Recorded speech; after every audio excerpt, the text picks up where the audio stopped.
Hello everyone and welcome to today's conference. I'd like to introduce myself if I may. My name is Twisty and I have Williams syndrome. I'm a budding musician and currently working on my next track. In Second Life, I love seeing my friends and catching up with people. If I may, I'd now like to introduce our speaker for the night. Please welcome Jess Simionato, our speaker for the night. She's an early career public health researcher with clinical background in speech pathology.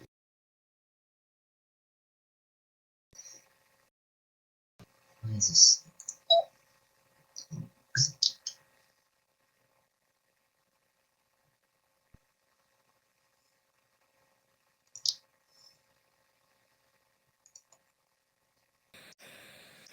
Great, fantastic. Thanks so much for all your kindness. Thanks very much for being here today. I'm really happy to be presenting this research with you, and really want to thank the organisers for the invitation today. So my presentation is titled Intergenerational Programs, Bringing Youth and Elders Together to Enhance Social Connectedness. I would just like to begin by acknowledging the traditional owners of the land in which I'm coming to you from today in Melbourne, Victoria, Australia. And I'm learning, working, living on the lands of the Wurundjeri people of the Kulin Nation, and I'd like to pay my respects to elders past, present, and any First Nations people that may be in the audience with us today, and acknowledge the fact that this was and always will be Aboriginal land. Just a brief note about the La Trobe University campuses that are across all of Australia, or at least Victoria and New South Wales, East Coast states. I was very lucky and very happy to study both my degrees at the Melbourne campuses across Bundoora and the city, and beautiful learning environments which felt really like home by the end of it. For any of you who have studied degrees, it becomes a bit of a second home. I would also just like to begin by acknowledging the co-authors of this research, Dr. Darryl Archibald, PhD, and Senior Research Fellow at the Olga Tennyson Autism Research Centre at La Trobe University, and also Associate Professor Hassan Vali, who is an Associate Professor in Epidemiology at the School of Health and Social Development at Deakin University. We were all at La Trobe at the time of the research, and they were just immeasurable amount of support to me, both through my Masters of Public Health thesis and then encouraging me to continue on to publication. And this research also coincided with a really important phase in my personal life with the pregnancy and birth of my first child, and it's amazing the things that you can do alongside that, and it was lovely to graduate at about 32 weeks pregnant, and sort of share that with my new baby.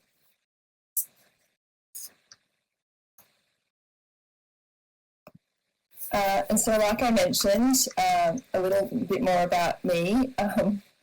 And yes, thank you very much for that description, smiling person. Yes, I'm an early career researcher. I am a speech pathologist as well, and working still clinically on medical wards here in Melbourne occasionally, alongside supervising students and doing other bits and pieces. And very happy to be wife and mum, and juggle all the other things in life as well. So let's explore together what we're going to do and talk about today. And sorry, I can't see the words on the screen there, but we are going to talk through the concepts that relate to the research questions, so intergenerational programs, social connectedness, and also this concept of adolescents and older adults pairing together and why that's unique and important. And also talking you through what the so what of the review is. It's wonderful to read research and hear research, but being able to apply it to real-world context is very important, and probably something that takes us a little bit too long in the research world generally. And I also wanted to connect some conversation around what opportunities we might have in the virtual world to think about these intergenerational programs. So the research question is as follows.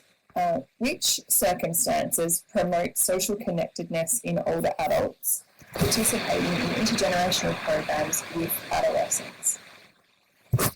This research question was developed through an iterative literature review and scoping, and we used a number of program design methodologies leaning on improvement science and frameworks such as the 6 Squid model to really understand the gaps in the current literature and determine an area of focus that we thought would add the most value. I still have, just for nostalgia, the big pieces of Butcher's paper with the fishbone diagrams and all of the thinking that went behind this research question being developed. And we're also developing the question at a time where intergenerational programs were in the public eye here in Australia on a couple of television shows.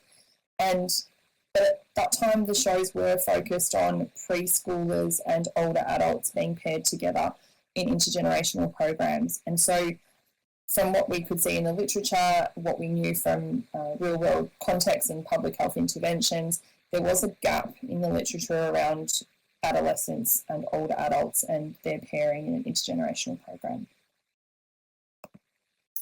So some of you might be wondering, what is an intergenerational program?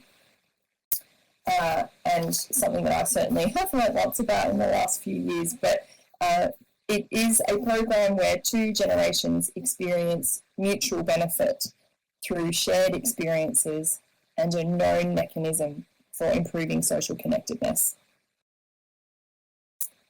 So intergenerational programs may provide a sense of inclusion and empowerment in older adults. They have been shown to possibly improve cardiovascular health, reduce obesity, and prevent and improve mental health outcomes. And you'll see the image there on the screen that's actually my own daughter, who's enjoying an intergenerational interaction with a 101-year-old lady who lives in regional Victoria here.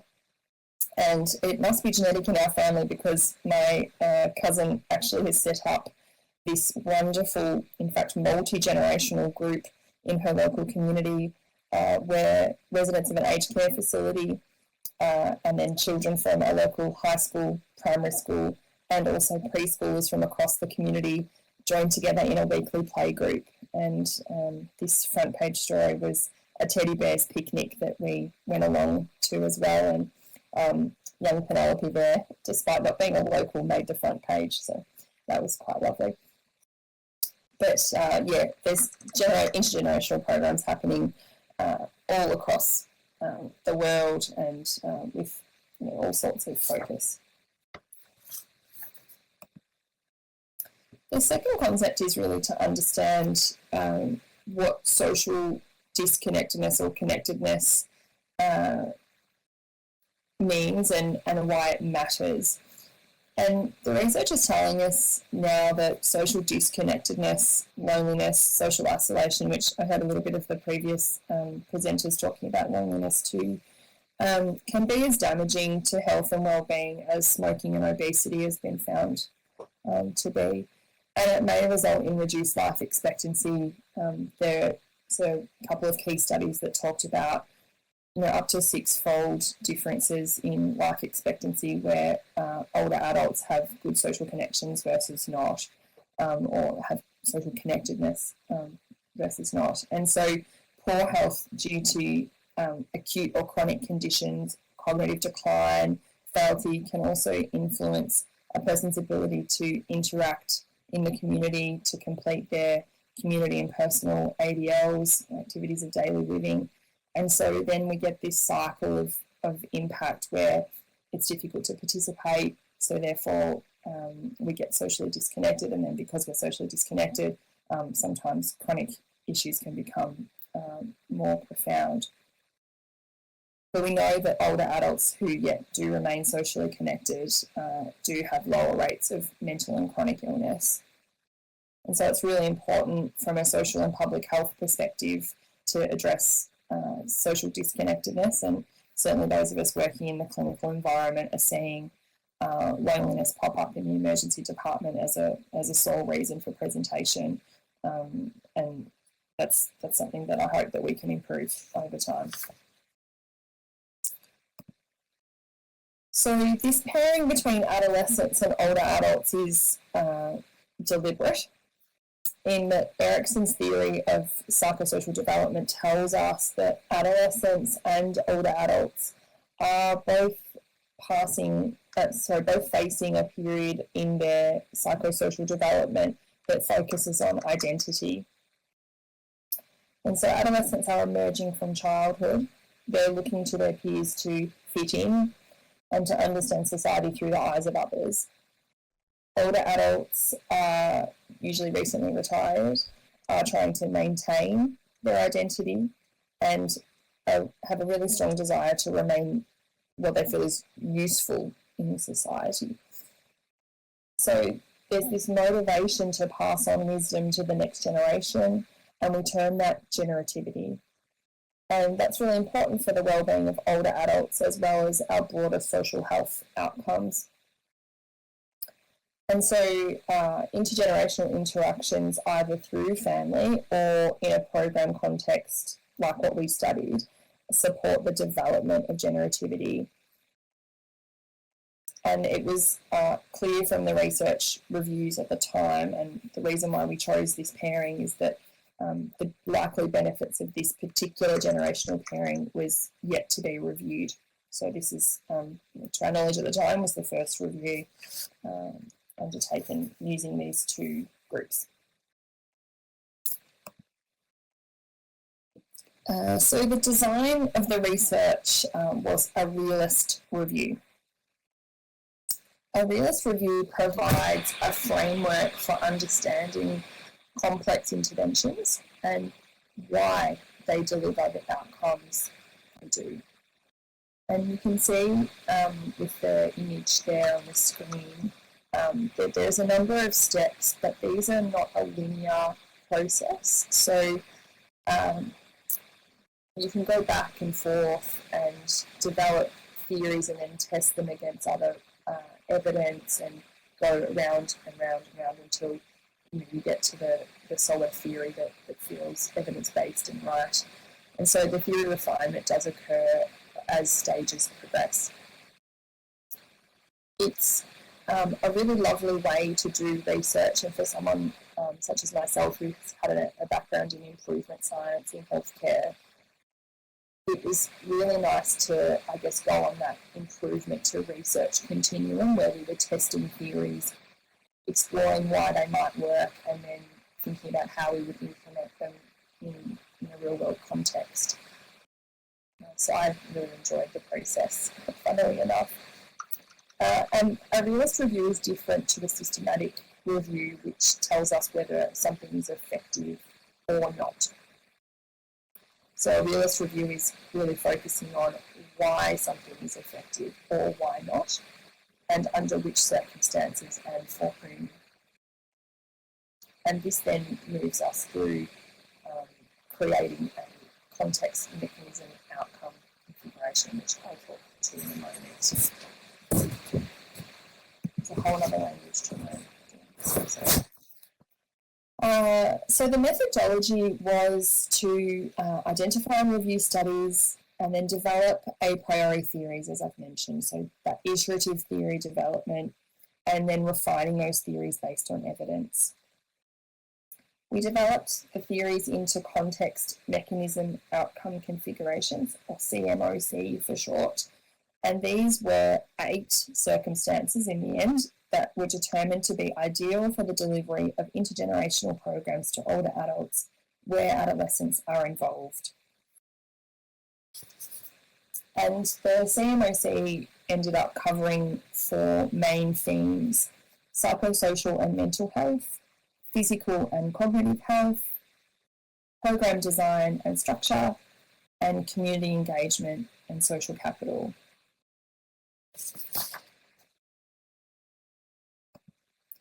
A little bit more information here about the design and the inclusion for the research. So it ended up being 9 included studies that came from an initial 434 identified, and the articles that were excluded were based on the inclusion and exclusion criteria that you can see on the right of screen.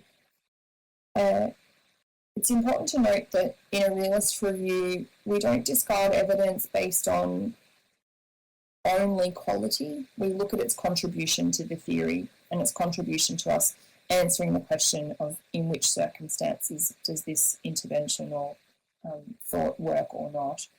So we looked at studies that reported on intergenerational programs. We looked at studies that came from programs where they were non-familial relationships. So the participants were not related. And so that therefore we excluded things that studied grandparents, grandparenting, or familial relationships. Our 2 age groups were adolescents aged 13 to 19 and older adults aged 65 and above. And we looked at research published between the year 2000 and 2020, and those studies published in English. The 9 included studies covered programs that took place in men's sheds, which are men-only social groups, scout groups, digital literacy programs, life storytelling programs, development of life stories for people, programs that involved movement or exercise, and there was also a randomised controlled trial as well. So a number of different types of study designs included in the 9, so qualitative, quantitative, mixed methods, and randomised controlled trial. Okay, I'm just going to have a sip of water and then I'll move on to the results. So the following 4 slides do detail the results of the review, and like I mentioned before, these are presented in the format of this context, mechanism, outcome configuration. So what are the contexts, what are the mechanisms that drive the outcomes, and can we develop those into a theory? So the first one tells us that we need to understand the participants' psychosocial development and attitudes towards each other to foster generativity. And I've got some quotes to support each of the configurations, which we included throughout the research as a way to bring it to life. So the quote reads, "The interaction between students and elders led to a progressive increase in the attitude of the youngsters to speak to the elders and involve them in activities, up to playing and joking with them and exchanging looks of complicity. The interaction with the institutionalised older people led to a change in the attitude of the adolescents, who improved their ability to listen, their empathy and understanding of the elders." And came from a study conducted in Italy. And so the adolescents and the older adults are at a similar crossroads. We know that from the Erikson theory. So that's a really important context. And so understanding the developmental phase and the held attitudes of the participants supports the design of a program, the training activities, the icebreakers that might be introduced as part of that program, that are then going to foster that connection or reciprocity between the 2 groups. And that's more likely to trigger that connection or generativity happening between the generational groups and improve social connectedness. So it's really important that we have pre-programmed measures to understand who the participants are, what it is that their needs might be, what their background are generally. The second configuration tells us to conduct the program in community settings to support social health outcomes and build social capital. And so the quote reads that the present study seems to suggest that intergenerational activity based on reminiscence is a source of emotional support that contributes to the improvement of social interaction and consequently to the individual and the community's well-being. So the opportunity to have a program in a community setting, including educational institutions, care homes, existing community groups, does really provide that foundation for engagement. And many of the studies that matched to this theory used reminiscence as a way of building that connection between the groups. So the older adult perhaps telling their story, the story of their life, the older adult teaching the younger person how to do woodworking and remembering how they learned how to do that. And these programs also showed a really strong connection to community through their facilitators. So often the facilitators were people from the Scout group, from the school. So there was this connection to community already. And so that then gives us that sustainability and generalisability into the broader social context.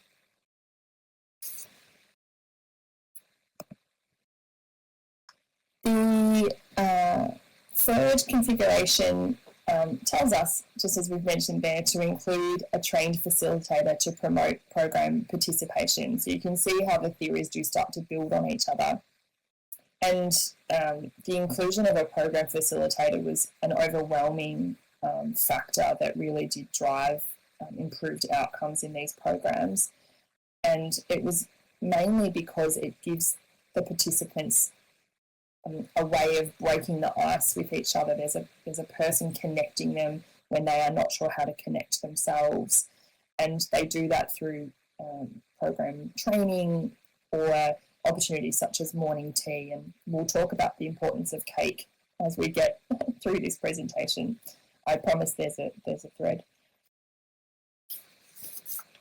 And so it's very important that we have facilitators who are trained in perhaps delivering these kinds of programs. And that could be a whole range of different sorts of people: social workers, teachers, lifestyle professionals, allied health professionals like me, all sorts of people who either have that training from a tertiary vocation perspective or perhaps have developed that skill set as they've moved through their careers. The fourth configuration asks us to use pedagogic frameworks. And for those who require an explanation, I certainly did when I learnt this word for the first time. But a pedagogic framework is a teaching or education framework for teaching practices, a model for teachers to deliver education to others. So the pedagogic framework is a really strong context which helps motivate the adolescent to participate in an intergenerational program. We're really familiar with the process of learning being assessed or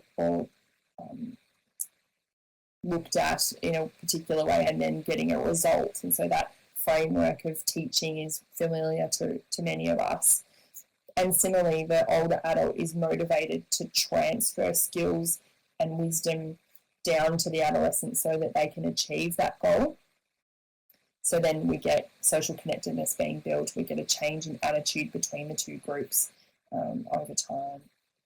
So pedagogic or service learning frameworks do support participants to learn together in that real-world context. And you can see from the quote there that while many of the older adults took part in the project for the children rather than for themselves, they recognised how much the social contact with the younger generation had brought them pleasure, and it was quite exciting to think that someone was going to tell my life story, and a story that had meaning to them but had not until now seemed meaningful to others. So it's a really beautiful quote from the Knight et al. Study, which was around using reminiscence therapy to develop a life story for participants.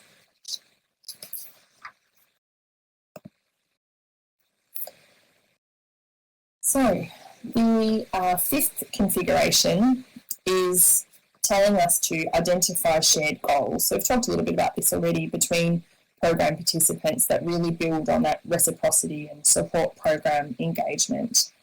And the quote here from the Wilson et al. Study is, primarily, the mentors acknowledged that while doing a practical project was important, the core outcome of the program was using a task that had meaning to all participants as a vehicle to enabling social interactions between different groups of men.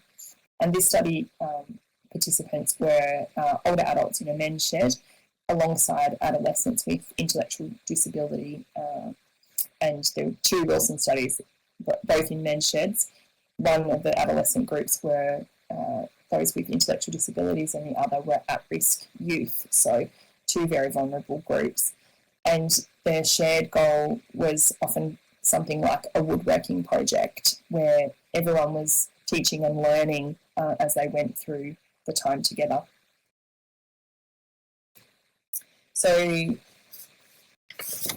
where programs are conducted using existing community connections, such as a men's shed, and they use a pedagogic framework, they're inclusive of relationship-based activities, so where there's a connection over what they're doing. It's really important. And so the configuration number 6, sorry, I was jumping forward a little bit there, is to plan inclusive activities that trigger generativity and improve physical, cognitive, psychological and social outcomes. And so this is where we really saw the participants connect back into the community through their participation in the program. So another student was moved by her experience of the program and consequently began volunteering at the aged care residential facility where the program took place. So that's where those community connections are really important, and that the evidence really does support that activities that provide the participating generations with the opportunity to share time, to reminisce together, to develop relationships are the most powerful for improving social connectedness, or were from the included studies. Okay. The final two configurations, number 7 talks about delivering pre-program training to support participants to break the ice. And so this is the sort of co-design element here, and the studies or programs that included an element of co-design did appear to influence outcomes differently to those that didn't. And certainly programs that delivered pre-program training had the potential to be more sustainable and acceptable to the participants. And you'll see here from the quote that the mentors wanted more structured opportunities to feel more connected to the mentees and to their families through planned meet and greet social gatherings at the start and at timed intervals during the program. They wanted to gain an insight into each mentee's possible interests and potential in order to better design individualised support and activities. So the participants themselves were wanting to alter and redesign some elements of the program to make the experience as meaningful as possible. And it's really important that the participants have comfort and confidence in the program and its establishment so that they feel supported to participate, and also so they might participate again in the future, which gives you that sustainability factor. So number 8, our final configuration, tells us to design the program to be frequent and have a clear structure to support participation and improved social connectedness. The quote here tells us that an important dimension of our intervention was the scheduled, regular opportunities for follow-up that provided predictability, stability and regularity to when support was available. Attending to the participants' specific questions, contributing to ad hoc problem solving, or showing how an interest could be pursued, encouraged the use of the iPad and learning.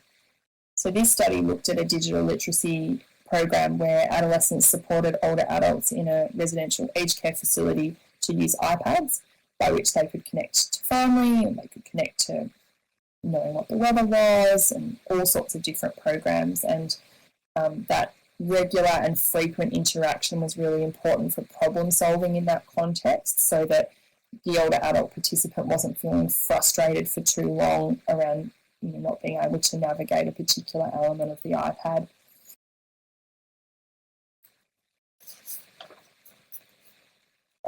So overall, the evidence really suggests that having a structured program that allows frequent interaction between the participants is more likely to result in improved social connectedness and optimised health and wellbeing.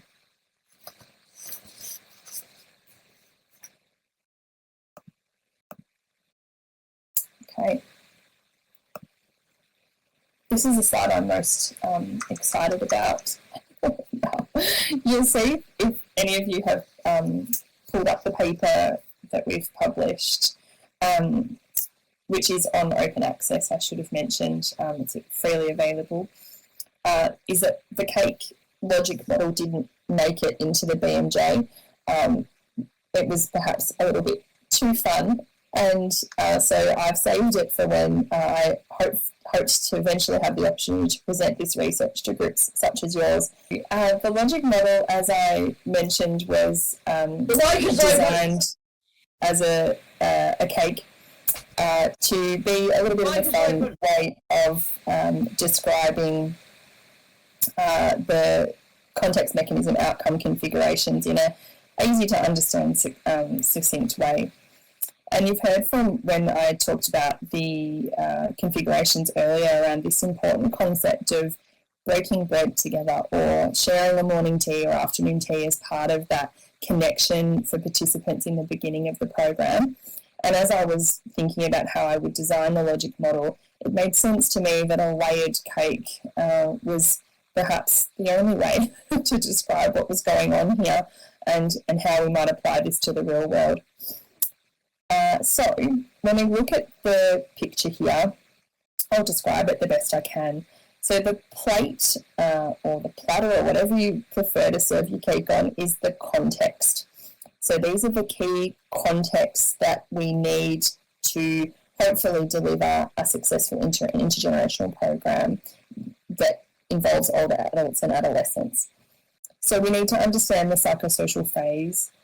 We need to understand participant attitude. So that's that important work around pre-program demographics and measures. A community setting is a really important context. And the pedagogic framework, as we've talked about, is also a really important setting. And the program structure needs to be defined as well. So the frequency, the location, all those sorts of logistics. And so then the mechanisms move through the layers of the cake. So these are the key drivers of the outcomes. So a trained facilitator, an opportunity to build reciprocity through shared goals, connection through shared goals, relationship-based activities, so where people get a chance to build relationship through doing, woodworking, telling stories, solving the problem. An opportunity to break the ice, however that might look. And pre-program training, so definitely a strong mechanism for likely success was where training was included prior to the program, particularly when we're talking about groups who may have never interacted before. And so then the cream on the top and the cherries on the top are the outcomes. And so we are likely to see, if we have the context and mechanisms in place, we've got that really strong plate and the nice layers of the cake building up to social capital being improved, generativity being improved, physical, cognitive and social health being improved, and then the real cherry on the top of improved social connectedness, particularly for older adults. So I hope that that logic model gives you the opportunity to have your cake and eat it too. I'm keen to hear what you think about this model, because I was pretty passionate about it and was pretty upset when it didn't get into the paper initially. But we move on from these things. So what are the opportunities in the virtual world? Thanks, Alexa. The digital literacy and I guess learning how to use technology concept is one that really intrigues me in somewhere like Second Life, and thinking about intergenerational pairings in this environment. We just heard a little bit about AI and thinking about how these tools can be useful for people, but how do they learn them in a real world context if they've never had any exposure to it? So the Osterson study looking at the use of iPads was a really nice example of that. And in fact,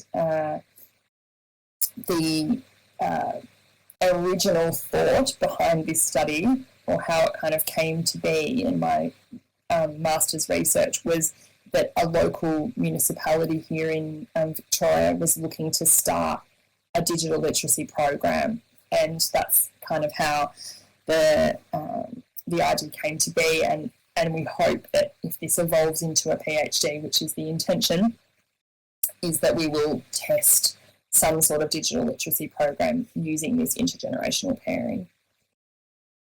So there's also opportunities, I guess, to leverage off existing groups or existing intergenerational relationships within Second Life or other virtual communities, and it really provides another setting for individuals to access these types of groups.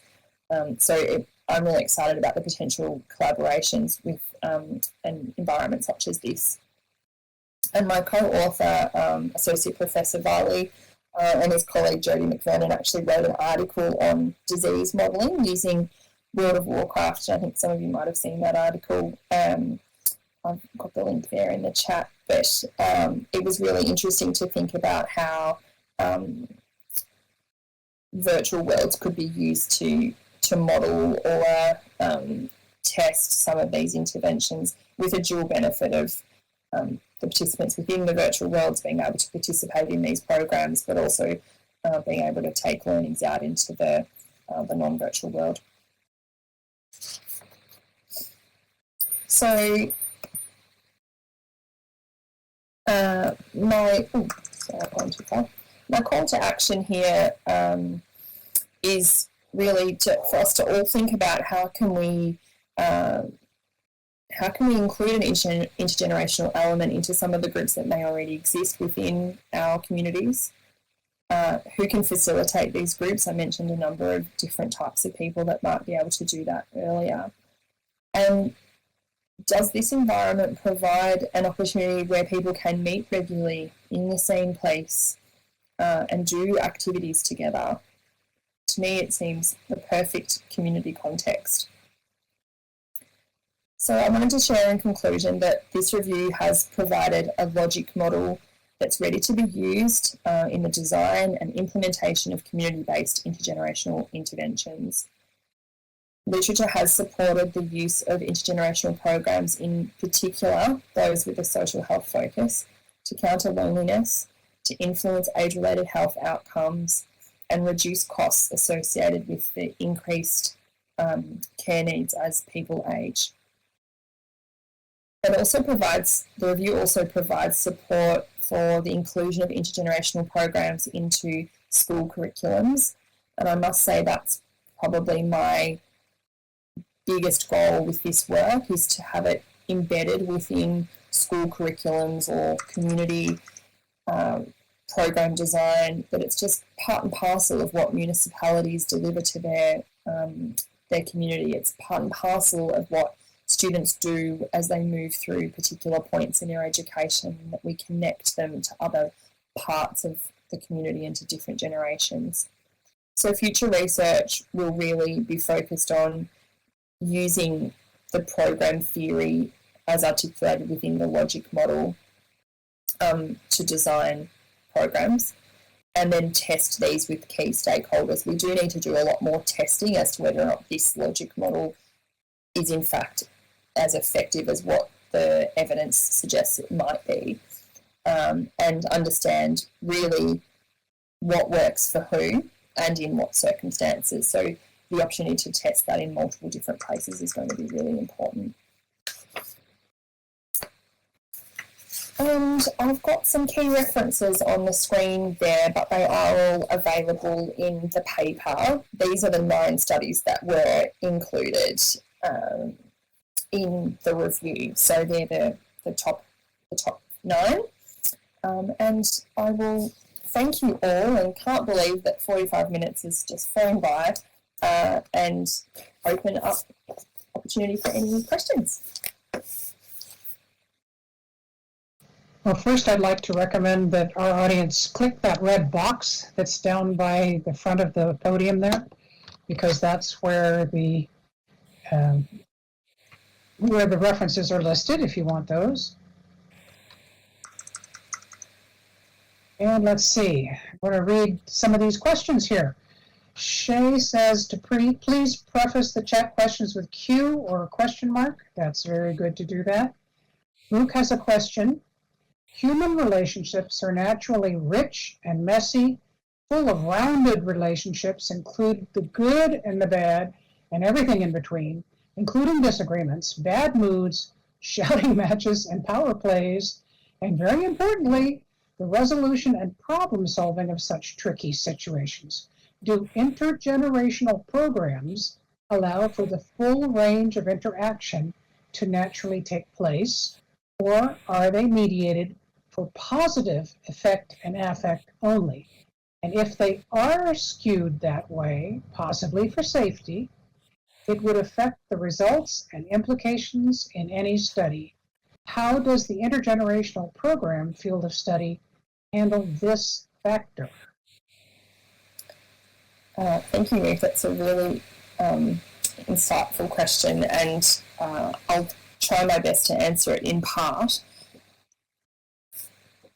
I think the key thing is that an intergenerational program is, from what we have designed in our logic model, is supported by a facilitator, because often it's people coming together in particular environments, often potentially vulnerable environments like an aged care facility.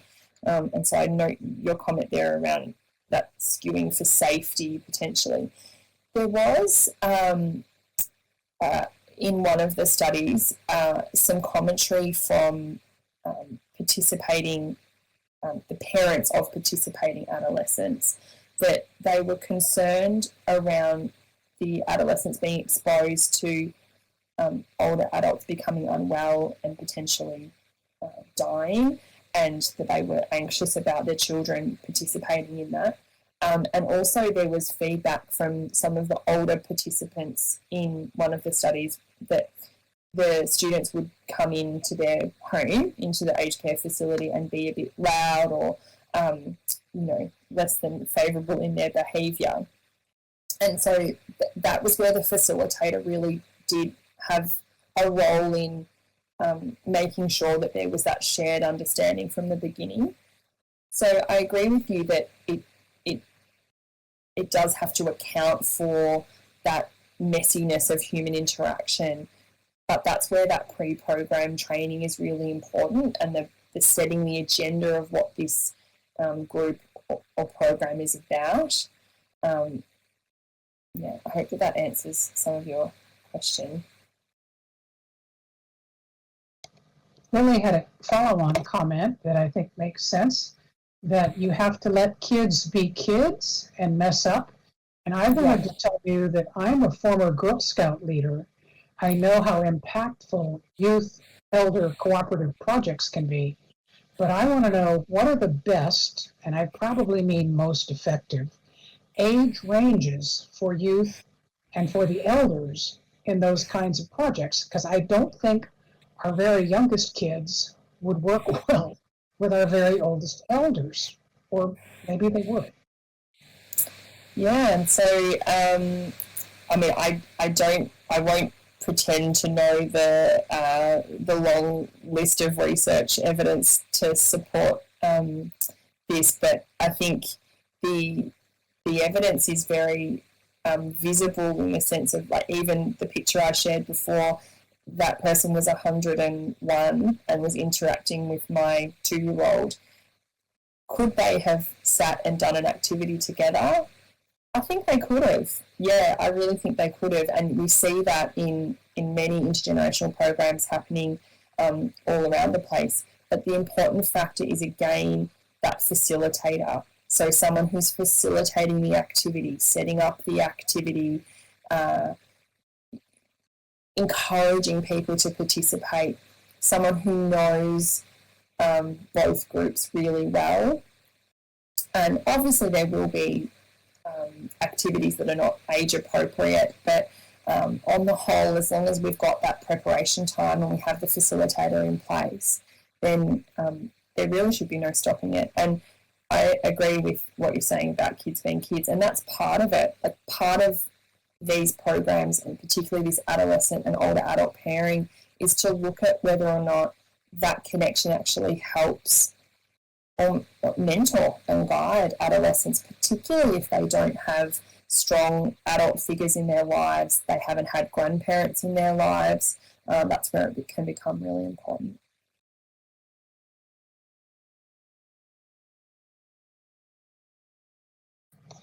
Thank you. And Lear has a comment that has a question in it. Lear said, wouldn't it be nice if the maker spaces had programs at elder living centers and places where young and older people could gather, learn crafts, play cards and games, and share with elder friends? Yeah, so that's what we are starting to see.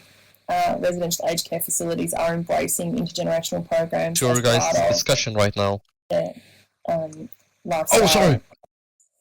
That's okay. That's okay. Yeah, it's fabulous. And so the Nursing Home for 4-year-olds show, which it was aired on ABC TV here in Australia, but you can watch it on streaming, and I'll see if I can find a link to it and send it on to you to share. But yeah, it's just beautiful watching the preschoolers interact in an aged care home, and the activities and crafts and all those things that you mentioned happening. Yeah. When is the time for questions? I'm so sorry, but I have to ask. That's okay.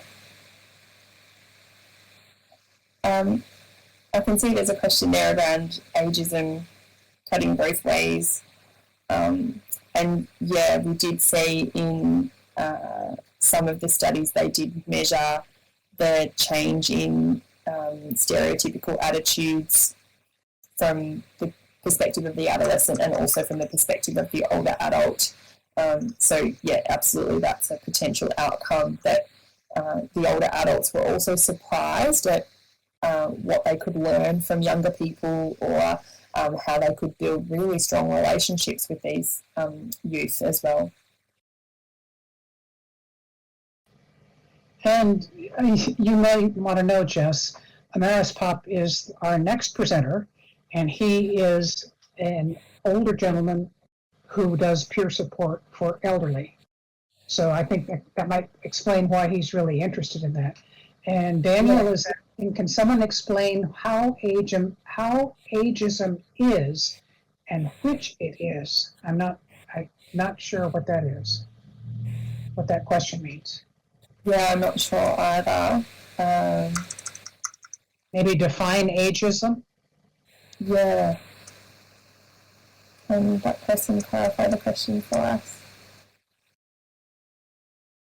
Rob, Amaris Pop, would you like to answer that question? What is ageism? I can do it verbally, sure. Can you hear me? Yes, we can. So I think ageism is really about people's misdirected attitudes towards age. Ageism can be represented by people saying, oh, when you get older adults are all senile, older adults don't understand how to use technology.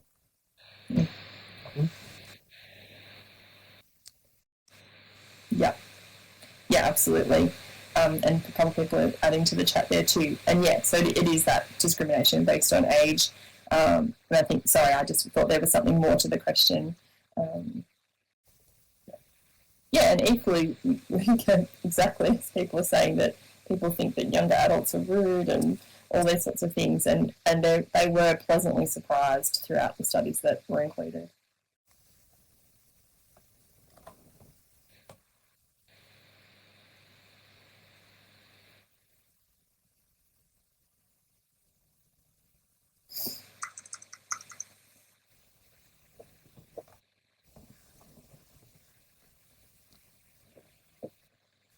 Are there other questions for Jess? Maybe we could ask her what time it is where she lives. It's almost 7 a.m. Thank you. And of course, as is the nature of parenting a small person, she never wakes up in the middle of the night. But of course, last night did. So I'm looking forward to a coffee. And it is Saturday. Yeah, Saturday, 7 a.m. She's sleeping soundly now, so that's the good thing. Lily has a question, and yeah. she's got several good comments too. But Lily asks, does the program have any protections built in to protect people from racist, homophobic, etc. individuals? Like, do you have a screening for the elders and the children that participate? Yeah, so because our research was looking at what contexts and mechanisms would lead to the outcome of improved social connectedness, we haven't yet tested that logic model in developing a program per se, but yes, absolutely, they would be really important considerations and protections that we would need to build in.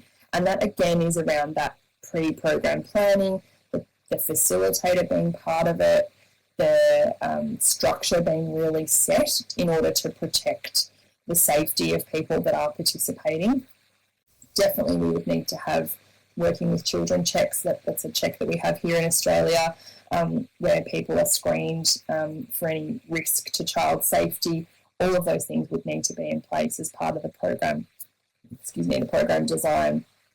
So I can't say for sure from what was included in the papers that we included in the review that those things were addressed. They weren't reported on, but certainly I would say if I was moving through to designing these programs that would be a really important consideration. Absolutely.